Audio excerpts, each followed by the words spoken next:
काश ये budget BPSC के पेपर लीक की शिकायत करने वाले नौजवानों पर बरसती हुई पुलिस के लाठियों पे जख्मों पर मरहम लगा पाता।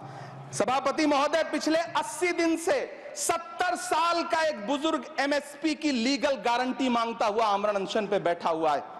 काश ये बजट किसान नेता जगजीत डल्लेवाल की टूटती हुई सांसों की पीड़ा सुन पाता।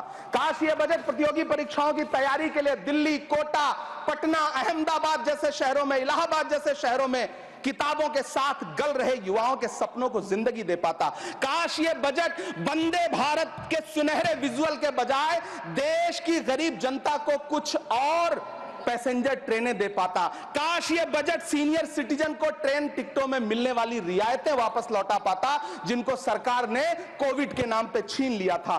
काश ये बजट किसानों की राह में कीले नहीं बल्कि कालीन बिछाने वाला बन पाता।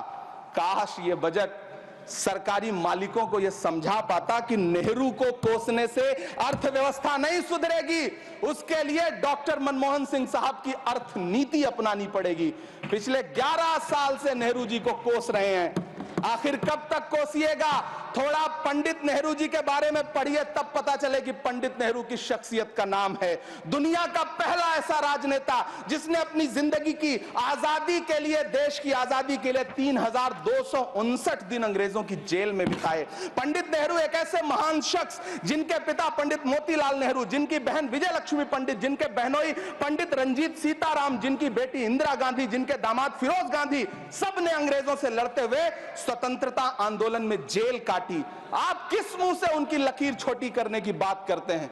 नहीं कर पाइएगा, 7 जन्मों में नहीं कर पाइएगा, क्योंकि जिस्म की मौत कोई मौत नहीं होती है। जिस्म मिट जाने से इंसान नहीं मर जाते, धड़कने रुकने से अरमान नहीं मर जाते, सांसें थम जाने से ऐलान नहीं मर जाते।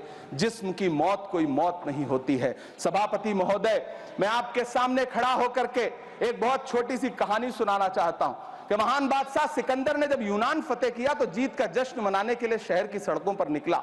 तो उसने देखा कि पूरा शहर तो जश्न मना रहा है, एक फकीर सड़क के किनारे चादर तान के सो रहा है। सिकंदर को गुस्सा आया, घोड़े से उतरा, उस फकीर के पास गया और उसे सोता देख करके उसे जोर की एक लात मारी और लात मार के कहा कि क्यों रे फकीर, मैंने यूनान फतेह कर लिया, लोग जश्न मना रहे हैं और तू सो रहा है। उस फकीर ने उन्नीदी आंखों से सिकंदर को देखा और देख करके कहा कि शहर जीतना बादशाहों का काम है, लेकिन लात मारना तो गधे का काम है। सभापति महोदय, गरीब जनता को लात मारना बंद करिए।